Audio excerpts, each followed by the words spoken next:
এজন্য স্ত্রীদের প্রশংসা করবেন, স্ত্রীকে ভালোবাসবেন, ফ্যামিলিটারে জান্নাতি ফ্যামিলি বানায় দিবে কে? বিশ্বনবী বিবিদের সাথে ভালো আচরণ করতেন, আগে আগে সালাম দিতেন, তাদের সুখ দুঃখের সাথী হয়ে যেতেন। তার মানে বিশ্বনবী খাদেমদের সাথে ভালো, বন্ধুদের সাথে ভালো। বিশ্বনবী ছিলেন তার বিবিদের সাথেও ভালো। আবার বিশ্বনবী ছোট বাচ্চাদের দেখলে আদর করতেন। এমন কোন ছোট বাচ্চা নাই যে বাচ্চার মাথায় বিশ্বনবী হাত বুলায় না। আল্লাহু আকবার। আমরা আতর ব্যবহার করি এই জায়গায়, বিশ্বনবী আতর ব্যবহার করতেন হাতের এই জায়গায়, আর ওই ব্যবহার করা আতর দিয়ে বিশ্বনবী মদিনার সব বাচ্চাদের মাথায় হাত বুলিয়ে দিতেন। আর বিশ্বনবীর ব্যবহার করা আতরের ঘ্রাণে পুরো মদিনা শহরে আমোদ হয়ে যেত। দুই নাতি ছিল বিশ্বনবীর, হাসান আর হুসাইন, তাদেরকে অনেক ভালোবাসতেন। বিশ্বনবী বলতেন রাইহানাতাইন, হাসান হুসাইন হলো আমার সুগন্ধি, হাসান হুসাইন হলো আমার পারফিউম।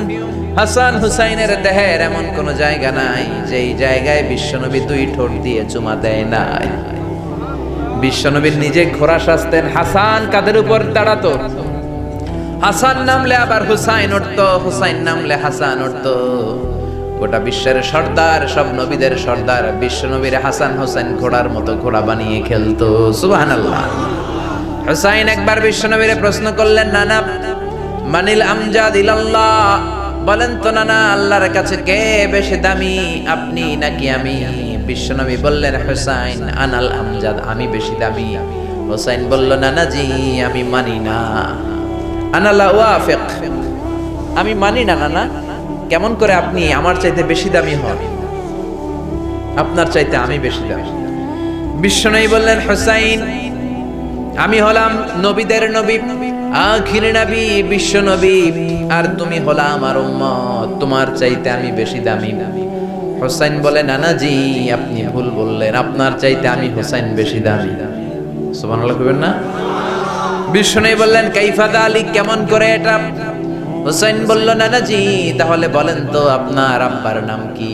বিশ্বনবী বললেন, আমার আব্বার নাম হলো আব্দুল্লাহ। কি নাম? হুসাইন বলেন, আনা খালি আব্দুল্লাহ, লাইসা ক্বাবলাহু ওয়ালা বা'দাহু শাই। খালি আব্দুল্লাহ, সামনেও কোনো টাইটেল নাই, পিছনেও কোনো টাইটেল নাই। আমার আব্বার নাম আপনি জানেন নাকি? আমার আব্বা হলো শেরে খোদা, দুনিয়ার সব কাফির মুশরিকদের জন্য আল্লাহ আমার আব্বারে বাগ বানিয়ে পাঠিয়েছে। আমার আব্বা সাধারণ কোনো মানুষ নয়, বিশ্বনবীর মেয়ের জামাই। আল্লাহু আকবার। আপনার আব্বা আব্দুল্লাহ কি কোন নবীর মেয়ের জামাই নাকি? বলেন, আমার আব্বার নাম হলো আলী কাররামাল্লাহু ওয়াজহা। বিষ্ণু বললেন, তাই তো, আসলে তো তোমার আব্বা বেশি দামি। আবার হুসাইন প্রশ্ন করলেন, নানা বলেন তো আপনার আম্মার নাম কি? কি নাম বিশ্বনবীর মায়ের? তোরা দেখে যা আমিনা মায়ের কোলে, মধু পূর্ণিমারি সেথা চাঁদ দোলে, যেন উষার কোলে রাঙা রবি দোলে। তোরা দেখে যা আমিনা মায়ের কোলে, কুল মখলুকে আজি ধ্বনি উঠে কে এলোই, কালিমা শাহাদাতের বাণী ঠোঁটে কে এলোই, পড়ে দুরুদ ফেরেশতা বেহেশতের দুয়ার খোলে। তোরা দেখে যা আমিনা মায়ের কোলে। আল্লাহু আকবার। বিশ্বনবী বললেন, আমার মায়ের নাম আমিনা। হুসাইন বলল, নানা জি আপনার মায়ের নাম যদি আমিনা হয়, জেনে রাখেন আমার মায়ের নাম হলো ফাতিমা, সাইয়্যিদাতুন নিসাই আহলিল জান্নাহ। জান্নাতে সর্বপ্রথম যেই মহিলাটা ঢুকবেন ওই মহিলাটা হলো আমার আম্মা জান ফাতিমা। বিশ্বনবী ফাতেমারে এত ভালোবাসতেন, বিশ্বনবী বলতেন যে ফাতেমারে কষ্ট দেয় সেজন্য আমি নবীরে কষ্ট দেয়, আর যে ফাতেমার মনের মধ্যে আনন্দ দেয় সেজন্য আমি নবীরে আনন্দ দেয়। বিশ্বনবী কোনো সফরে গেলে সবার শেষে ফাতেমার সাথে দেখা করে বের হতেন, আবার সফর শেষ করে বাড়িতে আসার সময় সবার প্রথম ফাতেমার সাথে দেখা করতেন। ও নানা বলেন তো তাহলে কে দামি, আপনার আম্মা আমেনা নাকি আমার মা ফাতিমা? বিশ্বনবী আর কোনো কথা বলে না। হুসাইন একের পর এক প্রশ্ন বানে নানাকে জর্জরিত করছে, নানা এবার বলেন তো আপনার নানির নাম কি?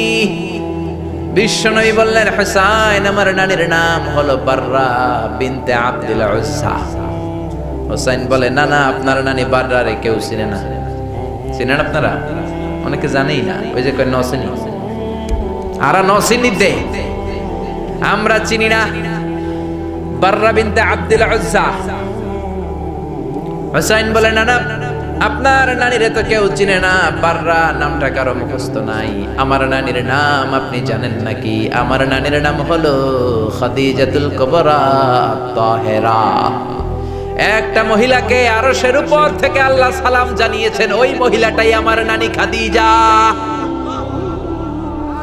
বিশ্বনবী খাদিজার এত ভালোবাসতেন, বিশ্বনবী বলতেন, আল্লাহ কিয়ামতের দিন যখন কেউ কাউরে চিনবে না, ওই কঠিন দিনে আমি যেন আমার প্রাণের খাদিজারে ভুলে না যাই। খাদিজা ইন্তেকালের পরে বিশ্বনবী নিজ হাতে দাফন কাফন করলেন, কবরের সামনে দাঁড়িয়ে দোয়া করলেন। দোয়ার পরে সব সাহাবীরা ঘরে ফিরে যায়। আবু বকর বললেন, নবী চলেন ঘরে ফিরে যাই, দাফন শেষ, কাফন শেষ, দোয়াও শেষ। বিশ্বনবী বললেন, না আবু বকর, আমি যাব না, তুমি যাও, আমি কবরের সামনে দাঁড়িয়ে থাকবো। যেই মহিলাটাকে এই কবরের মধ্যে আমি শোয়ালাম রে আবু বকর, এই মহিলাটা সাধারণ কোনো মহিলা নয়, আমার বিপদের দিনের সঙ্গিনী খাদিজা। মক্কায় এই মহিলাটাই আমার হাতে প্রথমে কালিমা পড়ে ইসলাম ধর্ম গ্রহণ করেছে। মক্কায় কেউ যখন আমারে সাহায্য করে নাই, তখন আমার খাদিজা আমারে ভুলে নাই। কেউ যখন আমারে শেল্টার দেয় নাই, সাহায্য করে নাই, খাদিজা আমারে সাহায্য করেছে। মক্কার লোকেরা 3 বছর শিয়াবে আবি তালেবে আমার জেলের মধ্যে রেখেছিল। আমার কলিজার টুকরা বিবি খাদিজা ওই জেলখানার ভিতরে আমার সাথে ছিল। আবু বকর, তোমার মনে চায় তুমি ঘরে ফিরে যাও, আমি এখানে দাঁড়িয়ে থাকবো। আমি দাঁড়িয়ে দাঁড়িয়ে খাদিজার কবরের 3টা প্রশ্নের জবাব আমি বিশ্বনবী নিজে দিয়ে তারপরে ঘরে ফিরে যাব রে আবু বকর। সাইয়েদনা জিবরাইল এসে বললেন, ইয়া রাসূলুল্লাহ, ইয়া হাবিবাল্লাহ, দাঁড়িয়ে থাকার দরকার নাই, আপনি ঘরে ফিরে যান। আল্লাহ বলেছে, খাদিজার কবরের 3টা প্রশ্নের জবাব আরশের উপর থেকে আল্লাহ নিজেই দিয়ে দিবে। ও নানা, কই আপনার নানি বাররা, কই আমার নানি খাদিজা? বিশ্বনবী কোনো কথা বলেন না। হুসাইন আবার প্রশ্ন করলেন, নানা বলেন তো আপনার নানার নাম কি? বিশ্বনবী বললেন, আমার নানার নাম হলো ওয়াহাব ইবনে আব্দে মানাফ। হুসাইন বলে, নানা আপনার নানা ওয়াহাব রে কে চিনে? কেউ চিনে না আপনার নানারে। আর আমার নানারে চিনে না এমন কোন মানুষ পৃথিবীতে নাই, ঠিক না? আমার নানার উপরে দুরূদ পড়ে না এমন কোন মানুষ পৃথিবীতে নাই। আমার নানার প্রশংসায় পঞ্চমুখ নয় এমন কোন মানুষ পৃথিবীতে নাই। আমার নানারে মাছে চিনে, গাছে চিনে, জিনেরা চিনে, ফেরেশতারা চিনে, পাখিরাও চিনে, ঠিক কি না? আমার নানা হাউজে কাউসারের মালিক, আমার নানা শাফাতের মালিক। আমার নানা শুধু মানুষের নবী নয়, জিনদের নবী নয়, ফেরেশতাদের নবী নয়, আমার নানা সব নবীদের নবী, ঠিক কি না? আমার নানার নাম হলো, পড়েন, মুহাম্মাদুর রাসূলুল্লাহ সাল্লাল্লাহু আলাইহি ওয়াসাল্লাম। এই হলো আমার নানা। এবার বলেন, কে দামি? বিশ্বনবী আর ধৈর্য ধারণ করতে পারেন না, ধা ধা করে চোখের পানিগুলো ছেড়ে হোসাইনকে বুকের মধ্যে জড়িয়ে ধরেন আর বলেন, হোসাইন তুমি ঠিকই বলেছ, আজকের তর্ক বিতর্কে আমি নবী হেরে গেলাম, তুমি জিতে গেলা। আসলে আমি নবীর চাইতে তোমার দাম আল্লাহর কাছে কোটি কোটি গুণ বেশি। কোন সুবহানাল্লাহ। আরো জোরে পড়েন, আল্লাহু আকবার। দাসের সাথে কেমন আচরণ বিশ্বনবী, বন্ধুদের সাথে কেমন আচরণ, স্ত্রীদের সাথে কেমন আচরণ, ছোট্ট বাচ্চাদের সাথে কেমন আচরণ, সব অঙ্গনে বিশ্বনবীর জীবনী থেকে শিক্ষা আছে না নাই? বিশ্বনবীর প্রশংসা শুধু আমরা করি না, গোটা বিশ্ব করে।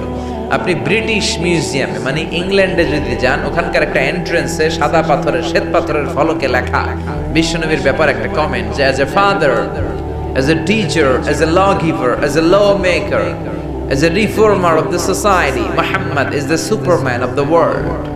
একজন বাবা হিসেবে, স্বামী হিসেবে, নেতা হিসেবে মুহাম্মদ হচ্ছে এই পৃথিবীর একজন সুপারম্যান। সুবহানাল্লাহ পড়বেন না? সুবহানাল্লাহ পড়বেন না? এজন্য আল্লাহ বললেন, মুহাম্মাদুর রাসূলুল্লাহি ওয়াল্লাযীনা মাআহু আশিদ্দাউ আলাল কুফফারি রুহামাউ বাইনাহুম। মুহাম্মদ হলো আল্লাহর রাসূল, সর্বশ্রেষ্ঠ রাসূল। এই রাসূলের সাথে কারো কোনো তুলনা নাই। অনেকে বলে সাইয়েদনা দাউদ নবীর কণ্ঠ নাকি বড় চমৎকার ছিল, কথাটা ঠিক, কিন্তু বিশ্ব নবীর চাইতে বেশি চমৎকার নাকি? আমার নবীর কণ্ঠ সবচেয়ে সুন্দর ছিল। অনেকে বলে ইউসুফ নবী নাকি সবচেয়ে সুন্দর ছিল, কথাটা ঠিক, কিন্তু আমার নবীর চাইতে সুন্দর না। অনেকে বলে মুসা নবী অনেক শক্তিশালী ছিল, কিন্তু আমার নবীর চাইতে বেশি শক্তিশালী নাকি? বিশ্ব নবী বলতেন আমার এক হাতের ভেতরে জান্নাতে 40 জন পুরুষের শক্তি ঢুকিয়ে দিয়েছে কে? সবচেয়ে বড় কুস্তিগির রুকানাকে বিশ্ব নবী হাত দিয়ে তুলে ধরে জমিনের মধ্যে 3টা আছাড় মেরেছে। চিল্লায় পড়েন আল্লাহু আকবার। ওই নবীর প্রেম অন্তরে থাকার দরকার আছে না নাই? ওই নবীর জন্য রক্ত দেওয়ার দরকার আছে না নাই? নবীর জন্য দেহের সব বিলিয়ে দিতে রাজি আছে মুসলমান।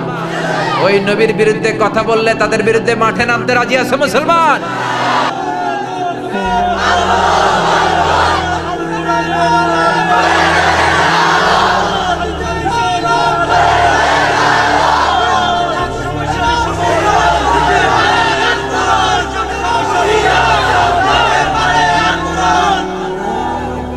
আল্লাহ আমাদের স্লোগানকে তুমি কবুল করো, বিশ্বনবীর শাফাত নসিব করো, বিশ্বনবীর ভালোবাসা অন্তরে রেখে জান্নাতে যাওয়ার তৌফিক দান করো।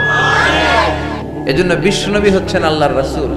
আল্লাহর রাসূলের সাথে পৃথিবীর কারো তুলনা হতে পারে? বিশ্বনবী এমন নবী যেই নবী তার নিজের জীবনে কোনো কিছু বাস্তবায়ন না করে অন্যকে বলতেন না। এক সাহাবী এসে বলে ইয়া রাসূলুল্লাহ, ইয়া হাবিবাল্লাহ, আমার ছেলেটা বেশি বেশি মিষ্টি খায়, কি খায়? কথা কন। আমার ছেলে মিষ্টি খায় বেশি, এত বেশি মিষ্টি কিনে দেওয়ার টাকা আমার নাই, আমার সামর্থ্য নাই, আমি কি করব? বিশ্বনবী বললেন যাও এক সপ্তাহ পরে আমার কাছে ছেলেকে নিয়ে আসবা। তোমার ছেলে মিষ্টি বেশি খায় বুঝলাম, এক সপ্তাহ পরে নিয়ে আসবা। এক সপ্তাহ পরে বিশ্বনবী ছেলেরে বলল বাবা মিষ্টি বেশি খাও নাকি? ছেলে বলে জি নবী, মিষ্টি আমার পছন্দ। ছোট বাচ্চারা মিষ্টি বেশি পছন্দ করে না? আপনাদের মাহফিলের এখানে বাজার বসছে না, ওইখানে কটকটি জিলাপি এগুলো আছে না, দেখবেন বাচ্চারা বাড়ি থেকে টাকা নিয়ে খালি ওই দিকে যাবে, মাহফিলে আসুক আর না আসুক। বিশ্বনবী বাচ্চাটারে বললেন ও ছেলে মিষ্টি বেশি খাও নাকি? ছেলে বলে নবী আমি মিষ্টি বেশি খাই। শুনতেছেন? মাইক পেনের কথা কইছি, সবাই ওদিকে তাকায় আছে। বাস পড়ছে একটা, সবাই ওদিকে তাকায় আছে। পিছন থেকে ডাক দিলে সবাই এমনি তাকায়। বাংলাদেশিরা খুবই সহজ সরল মানসিকতার আমরা। এজন্য বিষ্ণু বলেছেন আহলুল জান্নাতি বালহা, বেশি সহজ সরল বোকা মানুষেরাই জান্নাতে প্রবেশ করবে। দুনিয়ার ব্যাপারে বোকা, কিন্তু আখিরাতের ব্যাপারে চালাক, ঠিক কি না? শুনতেছেন না? ঝিমায় পড়ছেন? কষ্ট হচ্ছে না তো? রাত অনেক হয়েছে না? কয় না, রাত বাজে 10:30, কয় না। ওয়াজ অল্প শুনবে, আমল করবেন বেশি, কবুল করবে কে?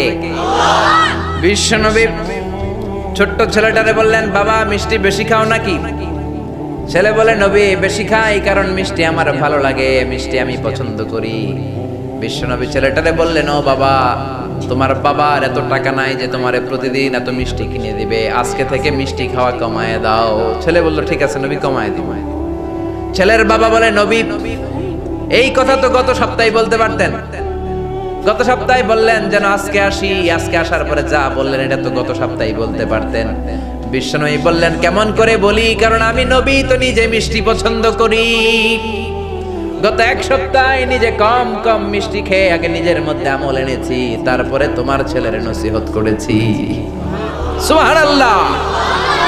এমন নবী নিজের জীবনে কোনো কিছু বাস্তবায়িত না করে অন্যকে বলতেন না। আর আমরা নিজে আমল করি না, সবাইরে বলি। নিজে নামাজ পড়ি না, অন্যরে বলি। নিজের মধ্যে ভালো আচরণ নাই, অন্যরে ভালো হইতে বলি। নিজে গীবত করি আর অন্যের দোষ ধরি, এরকম বেয়াদব ডাকাত আছে না নাই? এজন্য আগে নিজে ভালো হন। কিছু মোরল আছে, নেতা আছে, আরেকবারের বিচার করে, ওই বাড়ির বেডির বিচার, ওই বাড়ির মাইয়ার বিচার, মাইয়া আরেক পোলার লইয়া বাকছে, ওই বাড়ির পোলা গাঞ্জা খায়, বিচার করতে গেছে, নিজের পোলার খবর নাই। নিজের পোলা ইফটিজিং করে, নিজের পোলা টেন্ডারবাজি করে, নিজের ছেলে চাঁদাবাজি করে, ঠিক কি না? নিজের বউ পরকিয়া করে, নিজের ঘরে ইসলাম নাই, নিজের ঘরে ভদ্রতা নাই, নিজের ঘরে শান্তি নাই, আরেক ঘরে শান্তি আনতে যায়, এরকম আছে না নাই? কিন্তু বিশ্বনবী এমন নবী, নিজে কোনো কিছু বাস্তবায়ন না করে অন্যরে বলতেন না সুবহানাল্লাহ। আবার বিশ্বনবী বলতেন উতিতু খামসান লাম ইয়াতাহুন্না হাদুন ক্বাবলি, পাঁচটা জিনিস রব্বুল আলামিন আমাকে দান করেছেন, আমার আগে কোন নবীকে এই পাঁচটা জিনিস দান করেন নাই। এক নম্বরে নুসিরতু বিররাবি মাসিরাতা শাহর, আমার ডানে বায়ে সামনে পেছনে 1 মাসের দূরত্ব পর্যন্ত জায়গার ভেতরে কোন কাফের মুশরিক যদি থাকে, ওই কাফেরদের অন্তরের ভেতরে আমি নবীর ব্যাপারে ভয় ঢুকিয়ে দেয় কে? 1 মাসের দূরত্বে নবী যেখানে থাকবেন তার 1 মাসের দূরত্বে যদি কোনো কাফির থাকে, নবীর ভয়ে ওই কাফের অন্তরটা ধুপ ধুপ করতে থাকে। কোন সুবহানাল্লাহ। 2 নাম্বার জুইলাত লি আল আরদু কুল্লুহা মসজিদান ওয়া তাহুরা, রব্বুল আলামিন আমার জন্য গোটা বিশ্বের পুরো জমিনটাকে মসজিদের জায়গা বানিয়েছেন, সেজদার জায়গা বানিয়েছেন, পুরো জমিনটাকে আমার জন্য তায়াম্মুম করার জায়গা বানিয়েছেন। কোন সুবহানাল্লাহ। অন্য নবীদের সময় শুধু মসজিদে নামাজ পড়া যেত, মা'বাদ ইবাদত গাহে নামাজ পড়া যেত, কিন্তু বিশ্বনবীর সময়ে নিয়ম হলো সব জায়গায়, ঘরে পড়তে পারবেন নামাজ, রাস্তায় পড়তে পারবেন, বাজারে পড়তে পারবেন, নৌকার উপরে পড়তে পারবেন, প্লেনের ভেতরেও পড়তে পারবেন, মহাশূন্যের স্যাটেলাইট চ্যানেলে যেও নামাজ পড়া যাবে। চিল্লা এখন ঠিক কি না? আবার বিশ্বনবী বললেন জমিনটারে আমার জন্য পবিত্রতা গ্রহণের মাধ্যম বানালেন। অজুর পানি নাই, কোথাও 1 ফোঁটাও পানি নাই, মরুভূমির মাঝখানে নামাজের সময় হয়েছে, তায়াম্মুম করে নামাজ পড়ার সিস্টেম দিয়েছে কে? এই সিস্টেমটা আমরা বিশ্বনবীর একমাত্র কুমারী বউ মা আয়েশার কারণে পেয়েছি, ঠিক কি না? মা আয়েশা আবার বলতেন আমারে আল্লাহ এমন 5টা জিনিস দিয়েছে দুনিয়ার কোনো নারীকে দেয় নাই, এমনকি বিশ্বনবীর অন্য বিবিদেরকেও দেয় নাই। 1 নম্বরে আমি হলাম বিশ্বনবীর একমাত্র কুমারী বউ, বাকি সব বউগুলো ছিল বিধবা। সুবহানাল্লাহ পড়েন। 2 নম্বরে আমার ঘরে বিশ্বনবীর কবর। 3 নম্বরে বিশ্বনবী যখন ইন্তেকাল করে, বিশ্বনবীর মাথাটা ছিল আমার কোলের মধ্যে, আমার কোলের মধ্যে বিশ্বনবী মাথা রেখে ওনার শেষ নিঃশ্বাস ত্যাগ করেছে। চিল্লা এখন সুবহানাল্লাহ।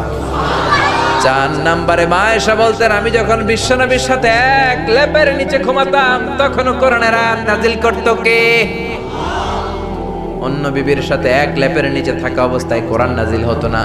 5 নম্বরে ও দুনিয়ার মানুষেরা শোনো শোনো, আমি আয়েশার কারণে তোমরা তায়াম্মুমের বিধান পেয়েছো। মা আয়েশা একবার বিশ্বনবীর সাথে যুদ্ধের কাফেলা থেকে ফিরছেন, হঠাৎ করে গলার হার হারিয়ে গেল। বিশ্বনবীরে বললেন আমার সোনার হার পাওয়া যাচ্ছে না। বিশ্বনবী বললেন কাফেলা থামাও, আমার বিবি আয়েশার হার খোঁজো। সব সাহাবারা হার খুঁজতে শুরু করলো। আর খুঁজতে খুঁজতে মাগরিবের নামাজের সময় একেবারে যায়, নামাজের সময় যেন যায়। সবাই বলে হায় হায় আবু বকর, তোমার মেয়ের কারণে আজকে সবার নামাজ কাজা হবে, তোমার মেয়ের কারণে বিশ্বনবীর নামাজ কাজা হবে, সাহাবীদের নামাজ কাজা হবে। কি কাজ করলো তোমার মেয়ে? আবু বকর যে নিজের মেয়ে আয়েশারে ধমকাতে লাগলো, ও আয়েশা কি করলি? আল্লাহ কোরআনের আয়াত নাজিল করে বললেন, ও আবু বকর আয়েশারে ধমক দিও না। এই পৃথিবীর মধ্যে যে কয়টা নারীকে আল্লাহ আমি পছন্দ করি তার মধ্যে একজন হলো আয়েশা। আল্লাহু আকবার। فإن لم تجدوا ماء فتيمموا صعيدا طيبا, যাও আয়েশার সম্মানে আজকে থেকে আমি আল্লাহ তায়াম্মুমের আয়াত নাজিল করে দিলাম। যদি ওযুর পানি না পাও, বালুর মধ্যে এরকম মাসহ করে 2 হাতে মাখবেন, আরেকটা বাড়ি দিয়ে চেহারার মধ্যে মাখবেন, তায়াম্মুম হয়ে গেল। নামাজ পড়লে কবুল করে নিবে কে? এজন্য বিশ্বনবী বলতেন জুইলাত লিয়াল আরদু কুল্লুহা মসজিদান ওয়া তাহুরা, রব্বুল আলামিন গোটা বিশ্বটারে আমার জন্য মসজিদ বানিয়েছেন, গোটা বিশ্বটারে রব্বুল আলামিন আমার জন্য পবিত্রতা অর্জনের মাধ্যম বানিয়েছেন। 3 নম্বরে বিশ্বনবী বললেন উহিল্লাত লিয়াল গানাইম, যুদ্ধের পরে যে গনিমতের মাল পাওয়া যায় সব নবীদের জন্য এটা খাওয়া ছিল হারাম, আর আমাদের জন্য এটাকে হালাল করেছে কে? 4 নম্বরে বিশ্বনবী বললেন উতিতু শাফাআ, কিয়ামতের দিন কোন নবীও শাফাত করতে পারবে না একমাত্র আমি নবী মুহাম্মদ ছাড়া, ঠিক কি না? সব শেষে বিশ্বনবী বললেন ওয়া কানা আন-নাবিয়্যু ইবআসু ইলা কওমিহি খাসসা, দুনিয়ার সব নবীকে রব্বুল আলামিন নির্ধারিত জাতির কাছে, গোষ্ঠীর কাছে পাঠিয়েছেন, আর আমাকে রব্বুল আলামিন গোটা বিশ্বের জন্য বিশ্ব নবী করে পাঠিয়েছেন। জোরে বলেন সুবহানাল্লাহ। এরা হতে হেলে দুলে নুরানি তনু ওকে আসে হায়, সারা দুনিয়ার হেরে মেরে পর্দা খুলে খুলে চাই সে যে আমার কমলিওয়ালা কমলিওয়ালা। তার ভাবে বিভোল রাঙা পায়ের তলে, পর্বত জঙ্গল টলো মল টলে, খুরমা খেজুর বাদাম জাফরানি ফুল ঝরে ঝরে যায় সে যে আমার কমলিওয়ালা কমলিওয়ালা। পড়েন আল্লাহু আকবার। এজন্য রব্বুল আলামিন বললেন মুহাম্মাদুর রাসূলুল্লাহ। মুহাম্মদ কার রাসূল? জোরে বলেন। ঘুম আসছে? শীতে ধরছে? কষ্ট হচ্ছে? তাহলে গলা ফাটিয়ে তাকবীর দেন, লিল্লাহি তাকবীর। আল্লাহ বললেন মুহাম্মদ আমার রাসূল। এরপরে বললেন ওয়াল্লাযীনা মাআহু আশিদ্দাউ আলাল কুফফারি রুহামাউ বাইনাহুম। মুহাম্মাদের সাথে যারা থাকে তারা নিজেদের ব্যাপারে পুষ্পকোমল, কাফেরদের ব্যাপারে তারা বজ্র কঠোর। মুহাম্মাদের সাথে কারা থাকে? সাহাবারা। কারা? সবাই বলেন কারা? আরো জোরে বলেন কারা? বিশ্ব নবীর সাথে সাহাবারা থাকে। প্রথমে আল্লাহ নবীর বর্ণনা দিলেন, এরপরে আল্লাহ সাহাবাদের বর্ণনা দিলেন। আল্লাহ বললেন ওয়াল্লাযীনা মাআহু, নবীর সাথে যারা থাকে, আশিদ্দাউ আলাল কুফার, সাহাবারা কাফেরদের ব্যাপারে কড়া, রুহামাউ বাইনাহুম, নিজেদের ব্যাপারে তারা কোমল, মুমিনদের ব্যাপারে তারা কোমল, কাফিরদের ব্যাপারে তারা কঠোর। জোরে কোন ঠিক কিনা? এই জন্য সাহাবীরা হলো আমাদের মডেল, সাহাবীরা আমাদের আদর্শ। হলিউড বলিউডের নায়ক নায়িকারা আমাদের আদর্শ নয়। সালমান খান, আমির খান আমাদের আদর্শ নয়, ঋত্বিক রোশন আমাদের আদর্শ নয়, বারাক ওবামা, ডোনাল্ড ট্রাম্প আমাদের আদর্শ নয়। আমাদের আদর্শ হলো বিশ্ব নবী আর তার সাহাবারা। ঠিক কিনা? এজন্য বিশ্ব নবী বলতেন খায়রুল কুরুনি করনি সুম্মাল্লাযীনা ইয়ালুনাহুম সুম্মাল্লাযীনা ইয়ালুনাহুম, সবচেয়ে সেরা যুগ আমি নবীর যুগ, তারপরে আমার সাহাবীদের যুগ, তারপরে আমার তাবেঈদের যুগ। এজন্য খবরদার কোশ্চিন কালেও কেউ আমার সাহাবীদেরকে গালি দিবা না। লা তাসুব্বু আহাদাম মিন আসহাবি, সাহাবীদেরকে ভালোবাসা ঈমান, সাহাবীদেরকে ঘৃণা করা নিফাকি, সে মুনাফিক। ঠিক কি না? বিশ্বনবী বললেন আমার এক একটা সাহাবা এক একটা সুপারস্টার। কি কি সুপারস্টার? আসহাবি কান নুজুম, নাজমুন মানে তারকা। এক একটা সাহাবী এক একটা তারকা, এক একটা সাহাবী একটা সুপারস্টার। এই জন্য সাহাবীদের জীবনীতে আমাদের জন্য শিক্ষা আছে না নাই? বিশ্বনবী বলতেন আরহামু উম্মতি বি উম্মতি আবু বকর, আমার সাহাবাদের মধ্যে সবচাইতে কোমল হৃদয়ের সাহাবী হলেন আবু বকর। ওয়াশাদ্দুহুম ফি আমরিল্লাহি উমর, আর আল্লাহর দ্বীনের ব্যাপারে সবচাইতে কঠোর সাহাবী হলেন ওমর। সুবহানাল্লাহ। তিরমিজির হাদিস এটা।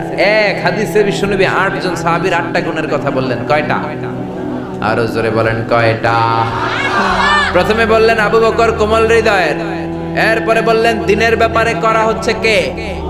ওমর। ৩ নম্বরে বললেন ওয়া আসদাকুহুম হায়াআন উসমান, সবচাইতে লজ্জাশীল সাহাবী ছিল আমার উসমান। ৪ নম্বরে বললেন ওয়া আফদাহুম আলী, আল্লাহর কোরআন দিয়ে চমৎকার বিচার করতে পারতো আমার মেয়ের জামাই আলী। সুবহানাল্লাহ। ৫ নম্বরে বললেন ওয়া আকরাহুম লিকিতাবিল্লাহি উবাই, আল্লাহর কিতাবকে সবচেয়ে সুন্দর করে পড়তে পারতো যে সাহাবী, তার নাম উবাই ইবনে কাব। তারপরে বিশ্বনবী বললেন ওয়া আলামুহুম বিল হালালি ওয়াল হারামি মুআয ইবনে জাবাল, হালাল হারামের ব্যাপারে যেই সাহাবী সবচাইতে বেশি জ্ঞান রাখে ওই সাহাবীর নাম হলো মুআয ইবনে জাবাল। ৭ নম্বরে বিশ্বনবী বললেন ওয়া আফরাদুহুম যায়েদ ইবনে সাবিত, আর ফারায়েজের জ্ঞান যেই সাহাবী সবচেয়ে বেশি রাখতো তার নাম হলো যায়েদ ইবনে সাবিত। ৮ম নম্বরে সর্বশেষে বিশ্বনবী বললেন আলা ওয়া ইন্না লিকুল্লি উম্মাতিন আমিনুন ওয়া আমিনু হাযিহিল উম্মাতি আবু উবাইদা ইবনুল জাররাহ, সব জাতির মধ্যে একজন বিশ্বস্ত লোক থাকে। এই মুসলমানদের মধ্যে আমার সাহাবীদের মধ্যে সবচাইতে বিশ্বস্ত লোকের নাম আবু উবাইদা ইবনুল জাররাহ। কোন সুবহানাল্লাহ? চিল্লায় কোন সুবহানাল্লাহ? এজন্য প্রথমে বিশ্বনবী বললেন আরহামু উম্মতি বি উম্মতি আবু বকর। সাহাবীদের মধ্যে সবচেয়ে কোমল হৃদয়ের সাহাবীর নাম কি? সবাই বলেন। আবু বকর নামে অনেক ছেলে পেলে এলাকায় আছে না নাই? আবু বকর নামটা কেমন লাগে? ভালো লাগে? ইসলামের প্রথম খলিফা, বিশ্বনবীর হিজরতের সাথী, ঠিক কি না? নবীর পরে সবচেয়ে শ্রেষ্ঠ মানুষ হচ্ছেন আবু বকর। সুবহানাল্লাহ পড়েন। আবু বকর নামটা বড় চমৎকার। ছেলে হলে এই নাম রাখবেন, আবু বকর রাখবেন। ভদ্র নাম আপনার ছেলের জীবনে একটা প্রভাব ফেলবে। চিল্লায় এখন ঠিক কিনা? বিশ্বনবী বললেন সবচেয়ে কোমল হৃদয়ের সাহাবী হলো আবু বকর, আর আবু বকরকে আবু বকর নামেই ডাকবেন। আমরা অনেক সময় নামের বিকৃতি করে ডাকাডাকি করি। আবু বকররে ডাকে বকইরা, আছে না নাই? কত সুন্দর নাম রেখেছে মা বাবা। আব্দুল কুদ্দুস, সেটারে ডাকে কুদ্দুচা। জিহাদের ময়দানে সর্বপ্রথম যে সাহাবা তীর মেরেছেন তার নাম সাদ বিন আবি ওয়াক্কাস, সেটারে ডাকে আকাইচা, আছে না নাই? এজন্য আবু বকরকে বকইরা ডাকবেন নাকি ডাকবেন আবু বকর? সবচেয়ে রহম দিলের সাহাবী, এত নরম হৃদয়ের সাহাবী সাইয়েদনা আবু বকর যখন নামাজের মধ্যে দাঁড়াতেন, ইমামতি যখন করতেন, কান্নার চোটে তেলাওয়াত করতে পারতেন না। কান্নার চোটে তেলাওয়াত করতে পারতেন না। বিশ্বনবীর ইন্তেকালের পরে 1 বছর মসজিদে নববীর ইমাম ছিলেন। জাহারি কেরাতে মানে ফজর, মাগরিব, এশা, এই 3 নামাজ আমরা আওয়াজ করে কেরাত পড়ি না? কথা বলেন। উনি যখন ইমামতি করতেন কান্নার চোটে তেলাওয়াত শোনা যেত না। ইমামতি করতে দাঁড়ালে শুধু কান্না শুরু করে দিতেন। হেরেম শরীফে যারা গিয়েছেন, কাবা ঘরের পাশে যারা নামাজ পড়েছেন, শাইখ আব্দুর রহমান আস-সুদাইস যখন আযাবের আয়াতগুলো পড়ে তিনিও কান্নায় ভেঙে পড়েন, ঠিক কি না? উনি কাঁদে, মুসল্লিরাও কাঁদে, কিন্তু আমরা তারাবির নামাজ পড়ি 20 রাকাত, একদিনও কান্নার সুযোগ হয় না, ঠিক কি না? কারণ এমন জোরে পড়ে রেলগাড়িও ফেল, জাপানের ট্রেনও ফেল হয়ে যাবে, এত দ্রুত হবে সাহেবরা পড়ে। খবরদার, তারাবির সালাতে দ্রুত কোরআন পড়বেন না, কোরআনকে তারতিলের সাথে পড়বেন। ওয়ারাত্তিলিল কোরআন তারতিলা, কার কথা? তারতিলের সাথে পড়বেন, তাজবিদের সাথে পড়বেন, ধীরস্থির ভাবে পড়বেন। সাইয়েদনা আবু বকর নামাজের মধ্যে যখন দাঁড়াতেন কান্নার চোটে তিনি নামাজ পড়তে পারতেন না। এত কোমল হৃদয়ের লোক ছিলেন। কানা রাকিকাল কলবি ওয়া সারিআল বুকা, অন্তরটা ছিল নরম, আর নামাজে দাঁড়ালে শুধু কাঁদতেন। আর আমরা নামাজে দাঁড়ালে দিন দুনিয়ার হিসাব আছে না নাই? সারা দিনেও যেটা আমার মনে পড়ে না, নামাজে দাঁড়ালে মনে পড়ে, ঠিক কি না? নামাজে দাঁড়ালে আমাদের মনে হয় মাশরাফিকে আউট হইল না, ছক্কা মারল। নামাজে দাঁড়ালে আমাদের মনে হয় শেয়ার বাজার উঠলো না নামলো। নামাজে দাঁড়ালে মনে হয় হিন্দি সিরিয়াল শুরু হলো নাকি কারেন্ট চলে গেছে। জোরে কোন ঠিক কিনা? হরেক ধরনের চিন্তা নামাজের মধ্যে আছে না নাই? সাহাবীরা যখন নামাজে দাঁড়াতেন, মরুভূমিতে সাহাবারা যখন নামাজ পড়তেন, আকাশের পাখিগুলো খেজুর গাছ মনে করে সাহাবীদের মাথায় এসে বসে যেত। পাখিগুলো মনে করতো এগুলো মানুষ না, এগুলো খেজুর গাছ, কারণ নড়ে না, চড়ে না, ঠায় দাঁড়িয়ে আছে। আল্লাহু আকবার। বিশ্বনবীর মেয়ের জামাই আলীর পায়ের মধ্যে তীর ঢুকলো, তীর। ব্যথার চোটে চিল্লায়, কেউ তীর বের করতে পারে না। তীর বের করার জন্য টান দিলে চিৎকার মেরে ওঠে। বিশ্বনবী বেলাল রে বললেন, ইয়া বেলাল আকিমিস সালাহ, আযান দাও, নামাজ কায়েম করো। আরেক সাহাবীরে বললেন, ও সাহাবী, তুমি 3য় রাকাতে নামাজে শরীক হবা। আমি যখন 1 রাকাত শেষ করে 2য় রাকাতে দাঁড়িয়ে কেরাত শুরু করব, তুমি কাতারের মাঝখান দিয়ে যে আলীর পায়ের তীরটা গায়ে যত শক্তি আছে শক্তি দিয়ে টান দিয়ে বের করবা। বিশ্বনবী নামাজ শুরু করলেন, আল্লাহু আকবার। প্রথম রাকাত পড়লেন, 2য় রাকাতে যখন দাঁড়ালেন, ওই সাহাবী কাতারের মাঝখান দিয়ে যে সাইয়েদনা আলীর পায়ের ওই তীর টান দিয়ে বের করেছে, ফিনকি দিয়ে রক্ত বের হয়েছে। নামাজ শেষ, সাইয়েদনা আলী নামাজের মধ্যে টের পায় নাই, নামাজের পর চিল্লাচিল্লি শুরু পায়ের ব্যথায়। বললেন, এত রক্ত কেন, আর আমার পায়ের তীর কোথায়? বিশ্বনবী বললেন, আলী, আমি এক সাহাবীকে তীর খুলতে বলেছি, কারণ আমি জানি তুমি যখন নামাজে দাঁড়িয়ে যাও দিন দুনিয়ার কোনো হুঁশ তোমার তখন থাকে না, তোমার অন্তরটা আল্লাহর আরশে চলে যায়। নামাজের আগে টানাটানি করে লাভ হয় নাই। নামাজ পড়া অবস্থায় তুমি এমন ধ্যানের ভেতরে চলে গিয়েছো, তোমার পা থেকে জোর করে তীর বের করা হয়েছে, ফিনকি দিয়ে রক্ত বের হয়েছে, নামাজের জায়গায় রক্তের সয়লাভ, কিন্তু এক বিন্দুর জন্য তুমি টের পাও নাই রে আলী। সুবহানাল্লাহ। আমাদের নামাজ কেমন নামাজ? আমরা নামাজও পড়ি আবার দাড়িও চুলকাই, আছে না নাই?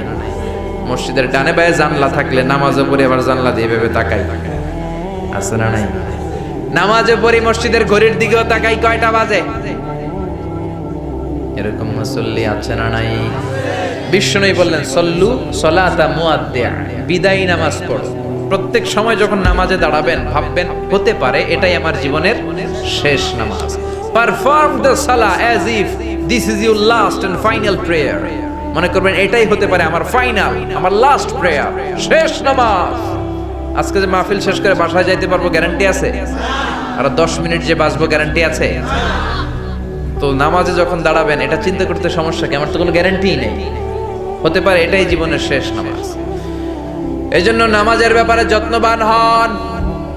এখন মসজিদ হয়েছে কিন্তু মুসল্লি নাই, জোরে কোন ঠিক কিনা? এ নামাজি আমার ঘরে নামাজে পড়ো আজ, দিলে মে তোমার চরণ তলে হৃদয় যায় নামাজ।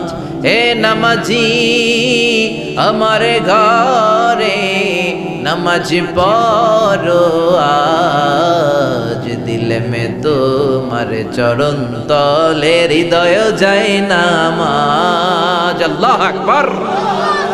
মসজিদ আল্লাহর কাছে কেঁদে কেঁদে বলে রব্বুল আলামিন, মসজিদের মধ্যে টাইলস হয়েছে, এয়ার কন্ডিশন হয়েছে, বিউটিফিকেশন হয়েছে, লাইটিং হয়েছে, ফাইটিং হয়েছে, কিন্তু মুসল্লি বাড়ে নাই, ঠিক কি না?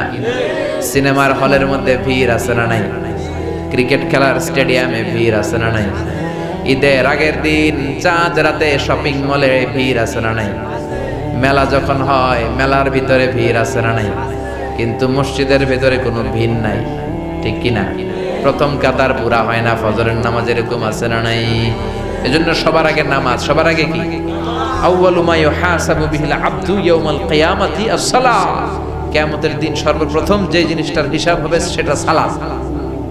সালাত সোজা হইলে সব সোজা করে দিবে কে? সালাতে কায়েম করো, সালাতে কায়েম করো, হবে সম্মানী তুমি, হবে জান্নাতি তুমি, হবে সম্মানী তুমি, হবে জান্নাতি তুমি, দিবে কাল হাসরে শীতল ছায়া আর সে আজিম। রব্বিয়াল আলা, রব্বিয়াল আযীম, রব্বিয়াল আলা, রব্বিয়াল আযীম। পড়েন আল্লাহু আকবার। এজন্য নামাজ যেন আমাদের হয় সাইয়েদনা আবু বকরের মতো। উনি ছিলেন কোমল হৃদয়ের অধিকারী। কোনদিন ওনার খেলাফতের আমলে কাউরে ধমক দেন নাই, রক্তচক্ষু দেখান নাই, সবার সাথে কোমল আচরণ করেছেন। এজন্য বিশ্বনবী বলতেন আরহামু উম্মতি বি উম্মতি আবু বকর। আমার সাহাবা আবু বকর তিনি হলেন আমার উম্মতের মধ্যে সবচাইতে রহম দিল, কোমল হৃদয়ের, জোরে কোন ঠিক কিনা? 2 নম্বরে বিশ্বনবী বললেন ওয়া আশাদ্দুহুম ফি আমরিল্লাহি উমর। আল্লাহর দ্বীনের ব্যাপারে সবচেয়ে কঠোর ছিল কে? আরো জোরে বলেন কে? আল্লাহর দ্বীনের ব্যাপারে কোনো কথা নাই, ওনার মুখের আগে হাত চলতো, মুখের আগে লাঠি চলতো। আমরা একামত দিলে ইমাম সাহেবরা ক্যাবলামুখী হয়ে দাঁড়িয়ে থাকি, আর একামত চলার সময় সাইয়েদনা ওমর মুসল্লিদের দিকে তাকায় থাকতেন। কার পা বাঁকা, বাঁকা হইলে লাঠির বাড়ি আছে না নাই? এখনো যদি বাংলার জমিনে জায়গা মতো লাঠির বাড়ি দেয়া যেত, সবাই রে সোজা করে দিত কে? লাঠির বাড়ি নাই, ওই ওমরের বাড়ি নাই, তো এই জন্য এত টেন্ডারবাজি, চাঁদাবাজি, দুর্নীতি, হত্যা, গুম, ঠিক না? আবার বিশ্বনবী বলতেন লা নাবিয়্যা বা'দি ওয়ালা রাসূলা। আমার পরে কোনো রাসূল নাই, আমি নবীর পরে কোনো নবীও নাই। তবে লাউ কানা বা'দি নাবিয়্যুন লাকানা উমর। আমার পরে যদি নবী হওয়ার যোগ্যতা কারো থেকে থাকে, আমার ওমরের মধ্যে ওই যোগ্যতা আছে। প্রভু তুমি বলেছ রাসূল দেবে না, বলনি দেবে না ওমর, বলনি দেবে না হামজা তারি, খালিদ বিজয়ী সমর। প্রভু তুমি বলেছ রাসূল দেবে না, বলনি দেবে না ওমর, বলনি দেবে না হামজা তারি, খালিদ বিজয়ী সমর। প্রভু তুমি বলেছ রাসূল দেবে না। আল্লাহু আকবার। কেমন ছিলেন সাইয়েদনা ওমর? বিশ্বনবী বলতেন আল্লাযী নাফসি বিয়াদিহি মা সালাকাকা আশ-শাইতানু ফাজ্জান সালিকান ইল্লা সালাকা ফাজ্জান গায়রা ফাজ্জিক। ওমর, শয়তান যদি তোমারে কোনো রাস্তা দিয়ে আসতে দেখে, শয়তান ওই রাস্তা রেখে দিয়ে অন্য রাস্তা দিয়ে হাঁটে। কথা বুঝেন নাই? ওমরে ফারুককে যদি শয়তান দেখতো যে এই রাস্তা দিয়ে আসতেছে, শয়তান এই রাস্তা থেকে আরেক রাস্তা দিয়ে হাঁটতো। চিল্লায় কোন আল্লাহু আকবার। শয়তান ওনারে ভয় পেত, ইহুদিরা ভয় পেত, নাসারারা ভয় পেত। একবার বিশ্বনবীর বিবিরা বিশ্বনবীকে ধরল, নবী, ও নবী, আপনি যখন আয়েশার ঘরে থাকেন ওই দিন সাহাবারা বেশি বেশি হাদিয়া পাঠায় কেন? আর আমাদের ঘরে যখন থাকেন হাদিয়া পাঠায় না কেন? আগামী দিন জুমার নামাজের পরে আপনি ঘোষণা দিবেন, আপনি যেই বিবির ঘরেই থাকেন না কেন সাহাবারা যেন বেশি বেশি হাদিয়া পাঠায়। বিশ্বনবী বললেন, আমি বলতে পারবো না। বিবিরা বললেন, আপনারে পারতেই হবে। বিশ্বনবী বললেন, আমি বলতে পারবো না। বিবিরা বলল, বলতে আপনাকে হবে। ও মিয়া, লোকেরা ইমাম সাহেবের বাড়িতে কোন দিন কোন হাদিয়া দিবে, এটা কি ইমাম সাহেবের ইচ্ছায় নাকি লোকেদের ইচ্ছায়? কথা বলেন। বিশ্বনবী বুঝাতে পারে না, বিবিরাও ছাড়ে না। ইন দ্য মিন টাইম কে জন্য দরজার বাইরে থেকে সালাম দিল, আসসালামু আলাইকুম রাহমাতুল্লাহ। বিশ্বনবী বুঝলেন এটা ওমরের সালাম। কার সালাম? কথা বলেন। বিশ্বনবী সালামের উত্তর নিয়েই বিবিদের দিকে তাকালেন, তাকিয়ে দেখে একটা বিবিও সামনে নাই, সব ঘরের ভেতরে চলে গিয়েছে। বিশ্বনবীর সাথে এতক্ষণ ধরে জোরাজুরি, কিন্তু সাইয়েদনা ওমরে ফারুকের সালাম শোনার সাথে সাথে সব বিবিরা উঠে দৌড়, চিল্লায় এখন আল্লাহু আকবার। এই জন্য ওমরে ফারুক ছিলেন দিনের ব্যাপারে সবচেয়ে কড়া। এত কড়া ছিলেন, শয়তান ভয় পেত জমের মতো, ইহুদিরাও ভয় পেত, বিশ্বনবীর বিবিরাও ভয় পেত। সাইয়েদনা ওমরে ফারুক মদ খাওয়ার অপরাধে নিজের ছেলেকে 80টা বেত মেরেছেন। কয়টা? আর জোরে বলেন। ওনার ছেলের নাম আবু শাহমা, আব্দুর রহমান মারুফুন বিআবি শাহমা। নাবিজ খেয়েছিল মূলত।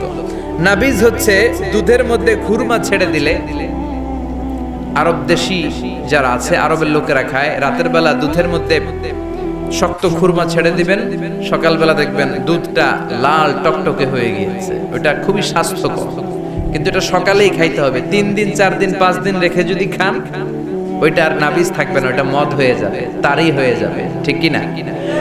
ওমরের ছেলে তাই করেছে, 4 দিন পরে খেয়েছে, মদ হয়ে গেছে। এখন এরকম দুলে কয়, তুই কেঠা? বাপেরে কয়, তুই কেঠা? ওমরে ফারুক কয়, তোর বাপ। ও, আপনি আব্বা জান? চিনতে পেরেছে। ওমরে ফারুক কয়, শারিবতা খামরান, মদ খেয়েছো নাকি? আবু শাহমা কয়, লা শারিবতু নাবিজ, নাবিজ খেয়েছি। ওমরে ফারুক বললেন, ইফতাহ ফামাক, মুখ খোল। হা করার পরে ঘ্রাণ নিয়ে দেখে মদ, কলারটা ধরে টেনে মসজিদে নববীর বারান্দার মধ্যে বেঁধে ফেললেন। জোহরের আজান হলো, নামাজ হলো। নামাজের পর সাইয়েদনা ওমরে ফারুক বললেন, মাকানাকুম ইনদানা হাত, আমাদের বিচার আছে, সবাই বসেন। জোহরের আজান শুনে যত সাহাবারা ওযু করে মসজিদে নববীর দিকে যায়, সবাই দেখে মসজিদে নববীর বারান্দার মধ্যে ওমরের ছেলে বাধা। সবাই বলে, ঘটনা কি? খলিফার ছেলে এইভাবে বাধা কেন? নামাজের পরে ওমরে ফারুক সবাই নিয়ে বসলেন। ওমরে ফারুক বললেন, আমার ছেলে মদ খেয়েছে, বিচার হবে। প্রেসিডেন্টের ছেলে মদ খেয়েছে, না জানি কি বিচার হয়। সবার মধ্যে কানা ঘুষা। কেউ কেউ বলে, আরে প্রেসিডেন্টের পোলা তো, মারবে না, এমনি ছেড়ে দিবে। কেউ কেউ বলে, আরে এটা ওমর, 80 বেত দেওয়ার কথা, 80টা না দেখ 40টা দিবে। কেউ বলে, না না 40টাও না, 10-20টা দিয়ে ছেড়ে দিবে। সৈয়দনা ওমরে ফারুক জল্লাদরে বললেন, বড় একটা চাবুক নিয়ে আয়। আনার পরে হাজার হাজার লোক তাকিয়ে আছে। ওমরে ফারুক বললেন, ইবদা বিসমিল্লাহ, মাই শুরু কর।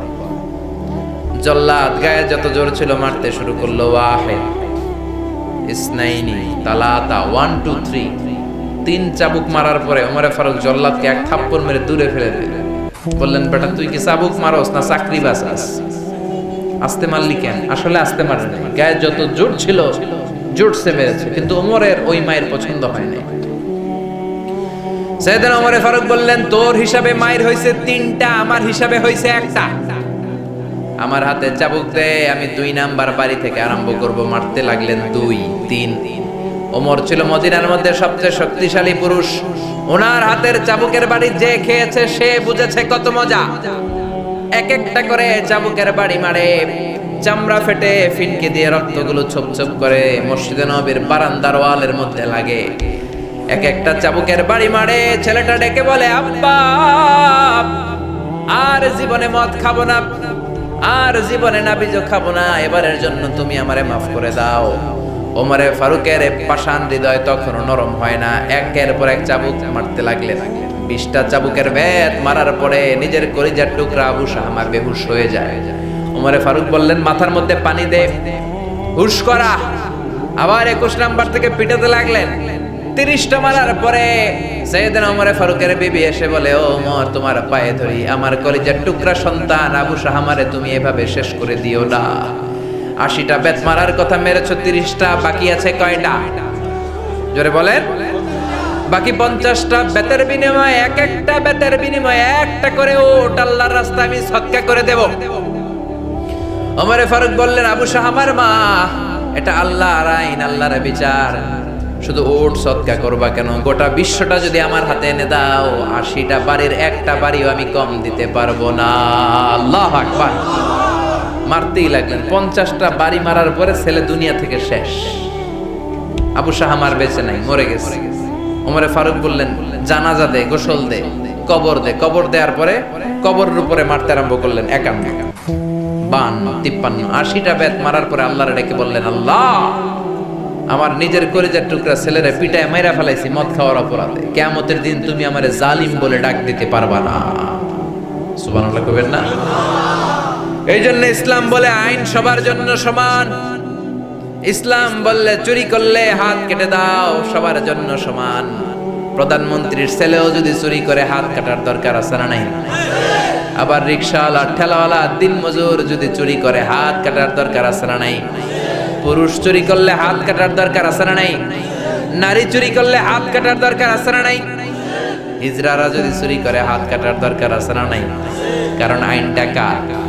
তবে এই চুরি, আম চুরি, ডাব চুরি, মাছ চুরি, কাঁঠাল চুরি, ডিম চুরি, মুরগি চুর, এদের হাত নয়।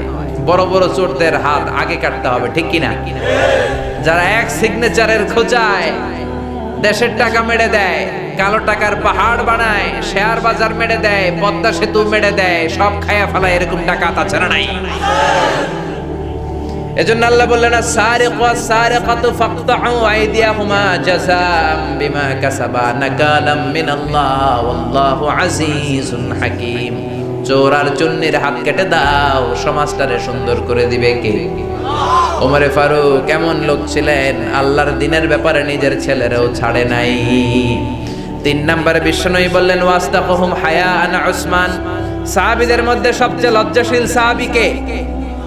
সবাই বলেন। আমার মেয়ের জামাই ওসমান সবচেয়ে লজ্জাশীল। বিশ্বনবীও ছোট্টবেলায় ছিলেন লজ্জাশীল। বিশ্বনবী কোনোদিন তার লুঙ্গি খোলেন নাই। ছোট্ট বয়সে ক্ষুধা লাগলেও কাঁদতেন না, ব্যথা পেলেও কাঁদতেন না। শুধু লজ্জাস্থানের জায়গা থেকে নবীর কাপড়টা সরে গেলে নবী চিৎকার দিয়ে উঠতেন, আল্লাহু আকবার। কিন্তু এখন আমাদের মধ্যে লজ্জা শরম নাই। আছি আমরা এখন জামানায়, লাজ শরম গেছে হারায়। আছি আমরা এখন জামানায়, লাজ শরম গেছে হারায়। পাতলা শাড়ির বাহার, পাখি ড্রেস, লেহেঙ্গা পোশাক দেখে নারীর লাজে মরে যাই। হাই হাই, আছি আমরা এখন জামানায়, লাজ শরম গেছে হারায়। ঠিক কিনা? এই দেশে এখন লাজ শরমের বালাই নাই। মেয়েদের পোশাকের এত মারাত্মক অবস্থা, যুবক ছেলেগুলোর চরিত্র শেষ, মেয়েদের চলাফেরার এমন মারাত্মক অবস্থা, সামাজিক অবক্ষয় একেবারে চূড়ান্তে। ঠিক কিনা? আপনাদের উপকূলীয় এলাকায় তো এগুলা নাই না? আজকে আমি আসার পথে খুব মেয়েটে আমার চোখে পড়ে নাই। আমি শুনেছি সাগর পাড়ের লোকেরা খুব নামাজি হয়, পর্দাশীল হয়। 1-2টা মেয়ে আমি দেখেছি রাস্তায় রাত্রে। এই কারণে দিনের বেলা ঠিকই আছে, দুনিয়া কে মজ্জা লাল্লা, দুনিয়া তো মারি হ্যায় নাকি? এজন্য খবরদার, মেয়েদেরকে পর্দা করাবেন। লাজুকতা ইসলামের গুরুত্বপূর্ণ অংশ। আল হায়াউ শু'বাতুম মিনাল ঈমান। লজ্জা হলো ঈমানের অঙ্গ। যার লজ্জা নাই তার ঈমান নাই। জোরে কোন ঠিক কিনা? এজন্য বিশ্বনবী বলেছেন, ওয়াস্তাকুহুম হায়াআন উসমান। সবচেয়ে বেশি লজ্জাশীল ছিল উসমান। তারপরে বিশ্বনবী বললেন, ওয়াকদাহুম আলী। সবচেয়ে ভালো কোরআন দিয়ে বিচার করতে পারতো আমার আলী। বিচার যদি করতে হয় একটা কিতাবের আলোকে বিচার করতে হবে মুসলমানের। চিল্লায় বলেন, কিতাবটার নাম কি? এই কোরআন দিয়ে বিচার করলে ওই বিচারে কোনো 2 নাম্বারই থাকে? ওই বিচারে ঘুষ খাওয়ার কোনো সুযোগ থাকে? ওই বিচারে কোনো মিথ্যা সাক্ষী থাকে? ওই বিচারে কোনো স্কাইপি কেলেঙ্কারি থাকে? ওই বিচারে ঘুষ দেওয়ার কোনো সুযোগ থাকে? এজন্য বিশ্বনবী বললেন মান ক্বালা বিহি সাদাকা, যে কোরআন দিয়ে কথা বলে সত্য বলে, ও মান আমিলা বিহি উজরা, কোরআন দিয়ে আমল করলে আমল নামায় সওয়াব দেয় কে? ও মান হাকামা বিহি আদালা, কোরআন দিয়ে বিচার করলে ওই বিচারের মতো শ্রেষ্ঠ বিচার আছে নাকি? আছে, আছে। 5 নম্বরে বিশ্বনবী বললেন আকরাহুম উবাই, আমার সাহাবীদের মধ্যে সবচাইতে ভালো কোরআন তেলাওয়াত করতে জানতেন উবাই ইবনে কাব। কি নাম? এজন্য চমৎকার কণ্ঠে কোরআন তেলাওয়াতের দরকার আছে না নাই? আপনাদের এই দ্বীপ এলাকায় মক্তব আছে তো না?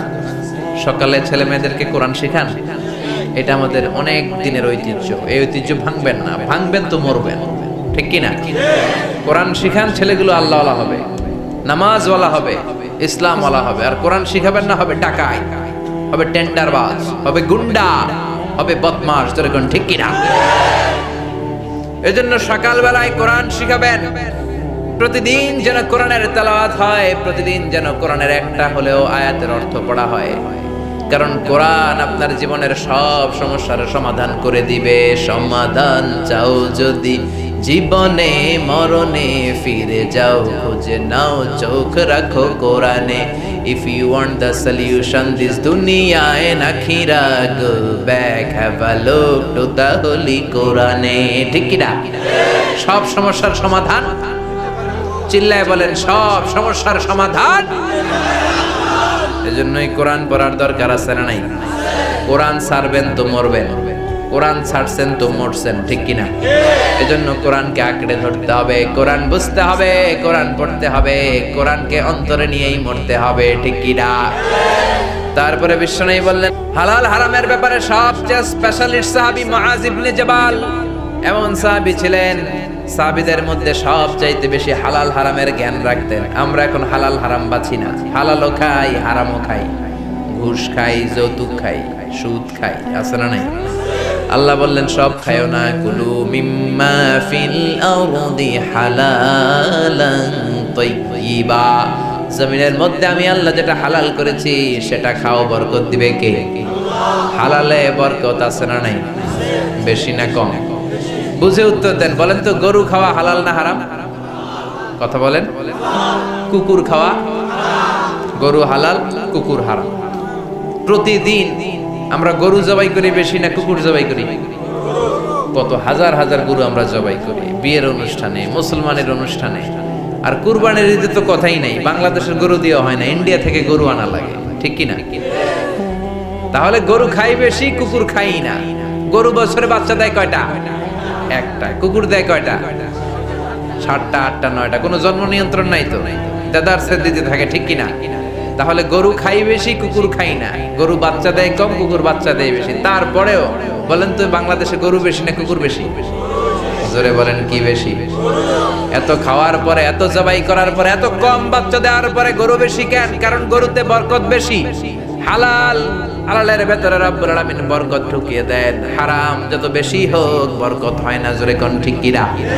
এজন্য হালাল হারাম বাছার দরকার আছে না নাই? বিশ্বনবী বললেন ইন্নাল্লাহা তাইয়্যিব লা ইয়াকবালু ইল্লা তাইয়্যিবা, আল্লাহ নিজে পবিত্র, পবিত্র ছাড়া কোনো জিনিস তিনি কবুল করেন না। হারাম দিয়ে খাবেন, এ হারাম দিয়ে দেহ হইলে দেহ জাহান্নামে যাবে। হারাম টাকা দিয়ে মসজিদ করলে কোনো সওয়াব নাই, হারাম টাকা দিয়ে হজ করলে যত আলহাজ লাগাবেন কোনো সওয়াব নাই, চিল্লায় কোন ঠিক কিনা? 7 নম্বরে বিশ্বনবী বললেন আফরাদুহুম যায়েদ ইবনে সাবিত, আমার সাহাবীদের মধ্যে সব চাইতে বেশি ফারায়েজের জ্ঞান রাখে যায়েদ ইবনে সাবিত।